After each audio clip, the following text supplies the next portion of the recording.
Œuvre choisie de Mao Tse-tung, tome 4. Période de la Troisième Guerre civile révolutionnaire. Corriger les erreurs déviationnistes de gauche dans la propagande pour la réforme agraire. 11 février 1948.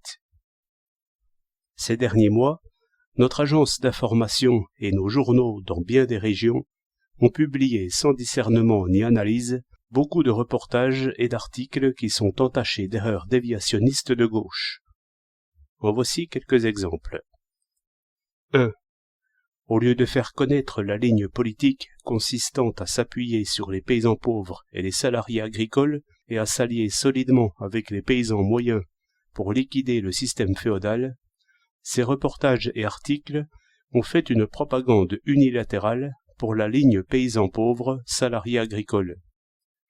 Au lieu de propager l'idée que le prolétariat doit s'unir avec tous les travailleurs et avec tous ceux qui sont opprimés, la bourgeoisie nationale, les intellectuels et les autres patriotes, y compris les hobereaux éclairés qui ne sont pas contre la réforme agraire, pour renverser la domination de l'impérialisme, du féodalisme et du capitalisme bureaucratique, et pour établir une république populaire de Chine et un gouvernement démocratique populaire, ils ont, sans nullement mentionner les paysans moyens, les artisans et autres travailleurs individuels, la bourgeoisie nationale et les intellectuels, fait une propagande unilatérale prétendant que les paysans pauvres et les salariés agricoles devaient conquérir rivières et montagnes et régner sur elles, ou que le gouvernement démocratique devait être exclusivement un gouvernement de paysans, ou écouter uniquement les ouvriers, les paysans pauvres et les salariés agricoles.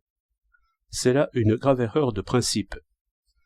Or, des informations de cet ordre ont été diffusées par les bureaux de notre agence d'information, nos journaux et nos stations de radio. Et les sections de propagande des comités du parti dans différentes régions n'ont même pas fait connaître ces erreurs aux échelons supérieurs.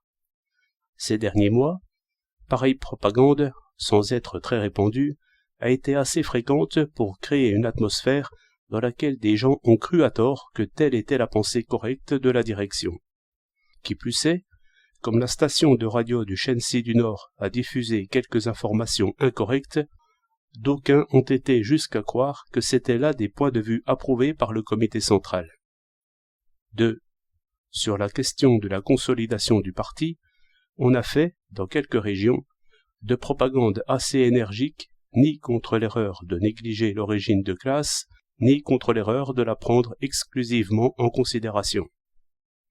On a même fait une propagande erronée en faveur de la prise en considération exclusive de l'origine de classe.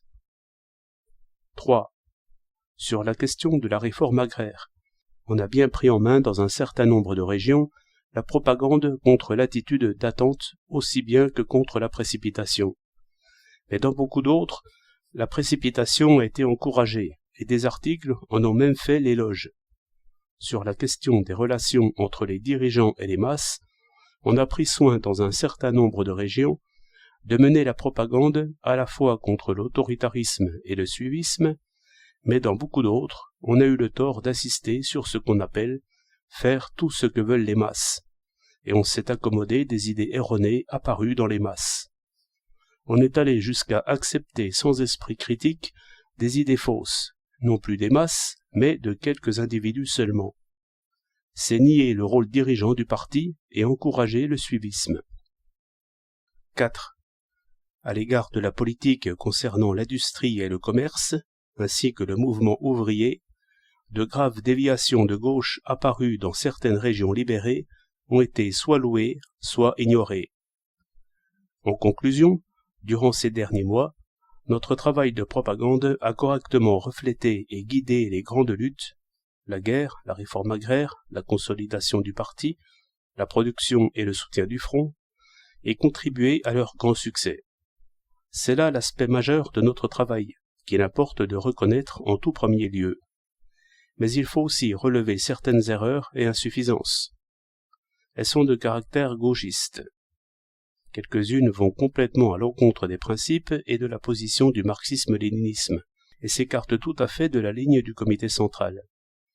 Nous espérons que les bureaux et sous-bureaux du comité central, leurs sections de propagande, l'agence Sinhua et ses bureaux généraux de région, et les camarades travaillant dans nos journaux, vont examiner le travail de propagande de ces derniers mois en se fondant sur les principes du marxisme-léninisme et la ligne du comité central. Développer leur succès, corriger leurs erreurs et faire en sorte que leur travail aide à assurer la victoire dans ces grandes luttes. La guerre, la réforme agraire, la consolidation du parti, le mouvement ouvrier, ainsi que la victoire dans la révolution anti-impérialiste et anti-féodale tout entière. Les sections de propagande des comités du parti dans toutes les régions et le bureau central de l'agence Sinroi doivent assumer la responsabilité principale de cet examen et soumettre, en leur propre nom, des rapports politiques sur ces résultats à la section de propagande du comité central.